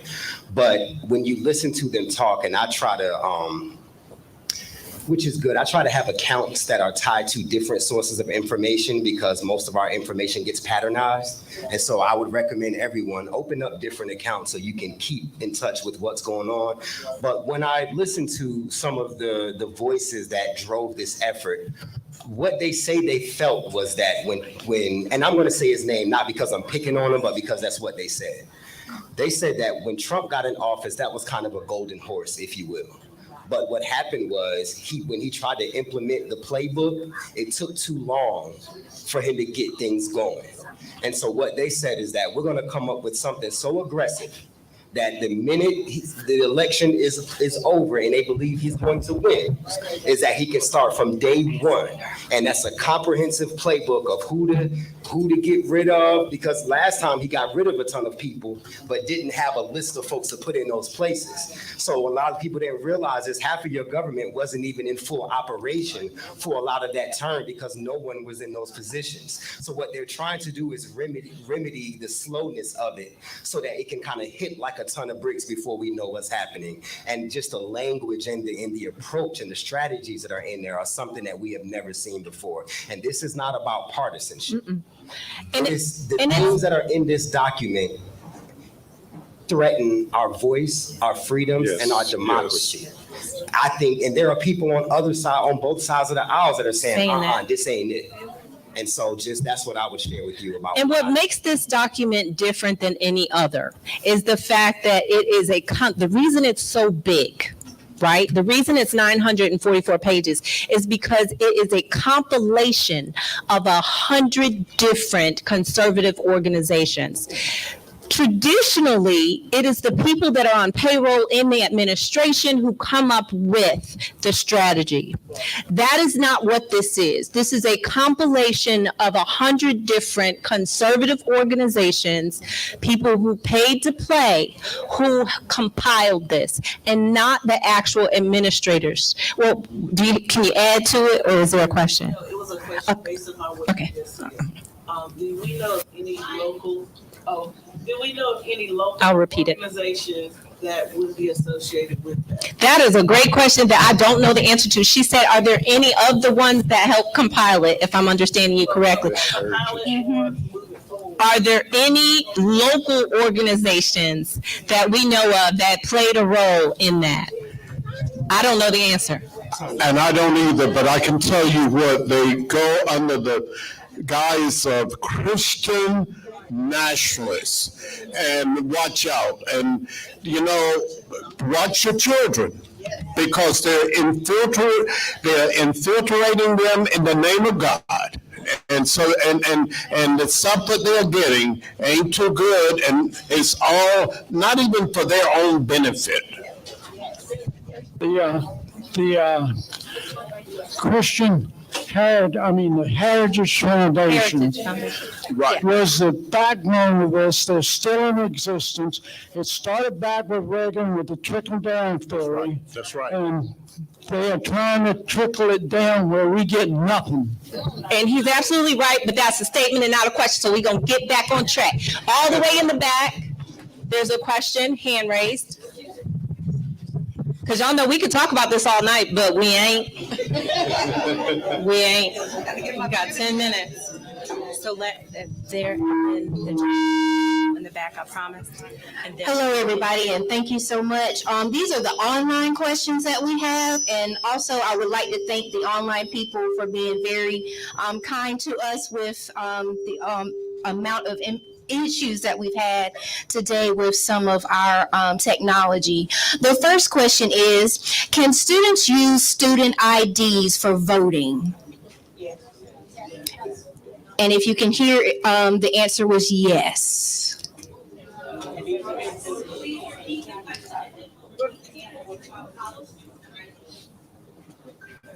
Oh. Uh-oh. Oh, the question was, can students use their student IDs for voting? Now it depends. Oh, is it back on now? Okay. Somebody wanted to hear me. No. Yes. So ECU students can use their student IDs, their ECU 1 cards, and there are other universities that have had their IDs approved.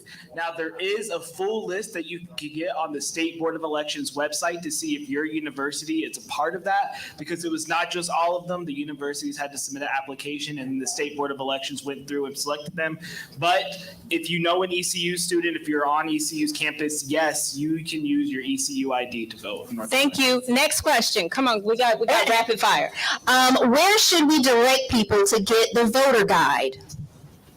Okay, that's also up here at the front, but you can also, you can go to democracync.org, and we have that information up there as well.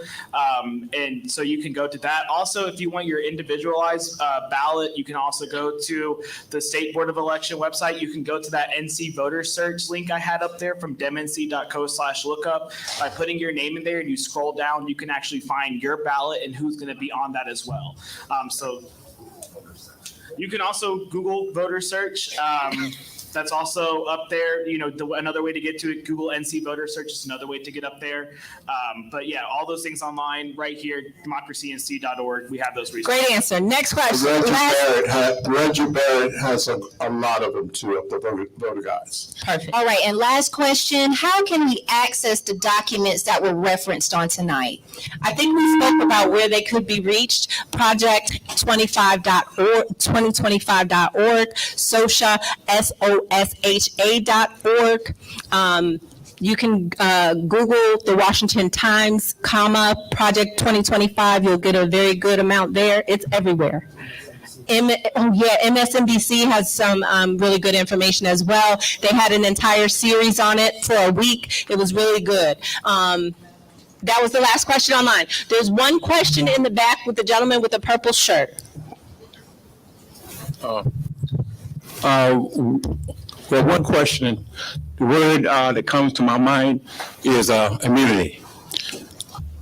And I was wondering that this Project 2025 will allow the president to give immunity to the police officer. And you was telling me about the 1,500 that you've been staying in prison. How would that affect a certain community? So 2 minutes, Jermaine, 2 minutes.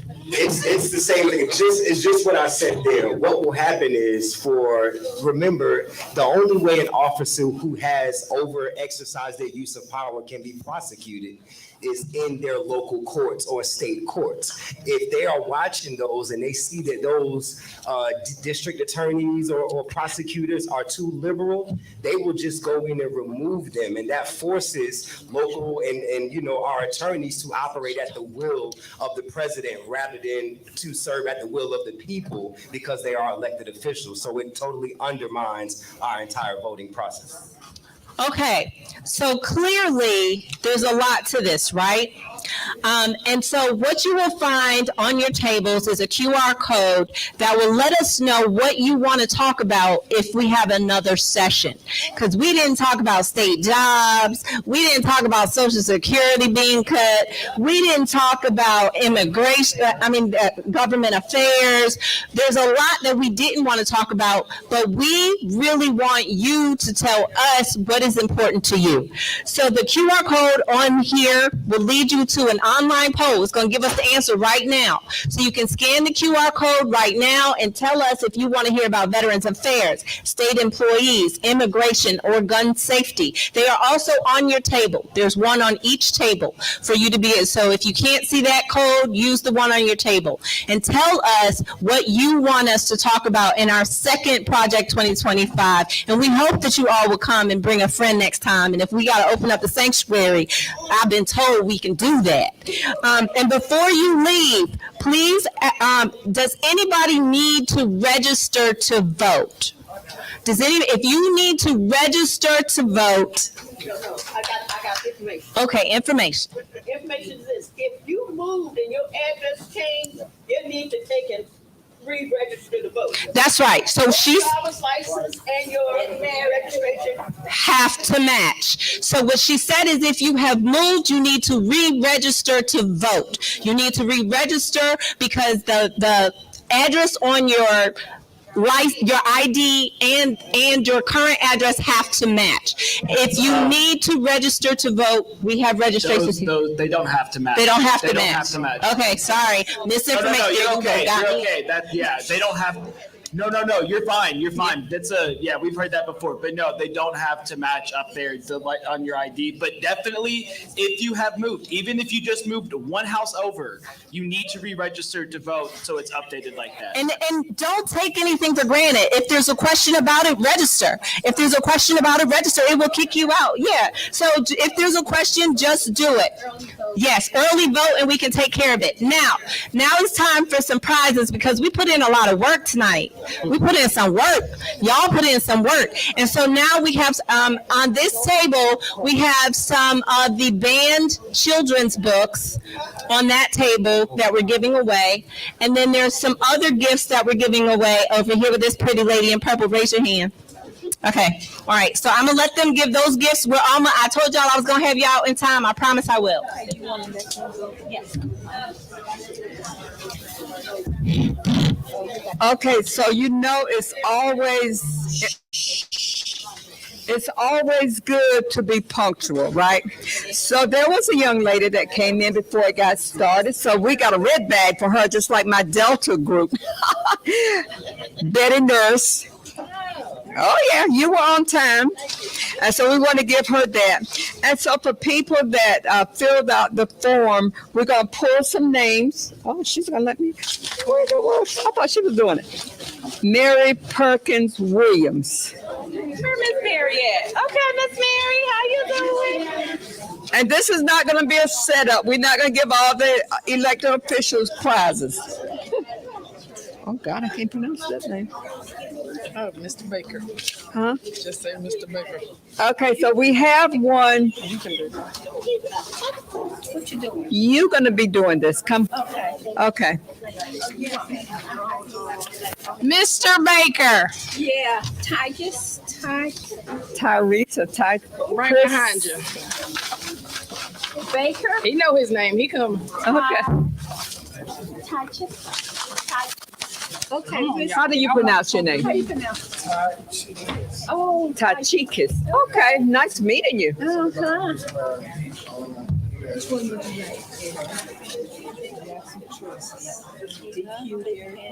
yeah, that's the person. Akila Mercado. All right. And what we'll do, we'll move them fast. Yeah. Okay. Come on. You're welcome. Renita Muhammad. On the microphone. Renita Muhammad. Thank you. Are they here still? Okay. How many more you got? How about Florence Mabry. Mabry? Florence Mabry. Oh, you got Miss Florence. There go Miss Florence. Okay, Miss Florence. Barbara Bell. Oh, God, those are nice. Barbara Bell. She's coming. All right. Okay. Sarah Pritchard. Mm-hmm. Sarah Pritchard. Sarah Pritchard? Right here. Oh, okay. She's talking. She's talking. She's networking. All right, Miss You Pritchard. need more? Is there any more, Lois? Is that it? Okay, we got one more. So I'm gonna go down to the bottom. Are we pulling? Mind your manners. Mind your manners. Okay, so that's it. Were you pulling for the books? Pulling for the books. So if anybody wants some books, please take it to your children, grandchildren. You can take them a book. I got one more to pour. I saved the best for last. Someone is going to get a membership for the National Council for Negro Women. And you know, our founders, Mary Cloud Bethune, she believed in education. She did. And then I want to recognize my soror. Oh my God, I forgot her name. No. She also believed in education. Dorothy Heights. She was a strong advocate. Both were members of the National Council for Negro Women, okay? So we have a membership that we're going to wrap up. I got you. Okay. Let me get one. Yes. Let's see. Geraldine Dixon Brown. Geraldine Dixon Brown.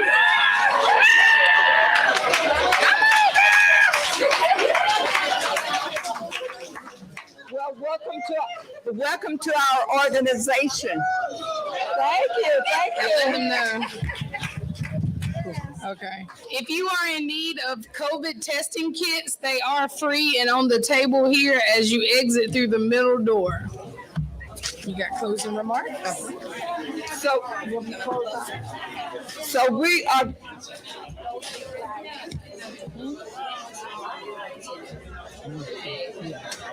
Okay, as you get ready to leave, I want to, excuse me one more time. We want to thank you for coming tonight. Please get some of this literature. If we have some wonderful literature over there, please take it and share. And we appreciate you all for coming. And I hope that you have a wonderful, wonderful rest of the evening.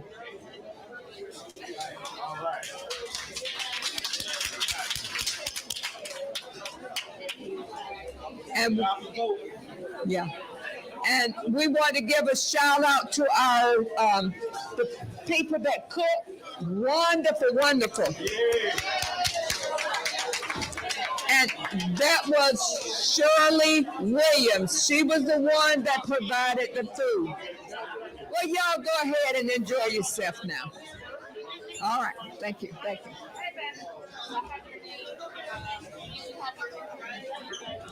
All right. All right. It's over.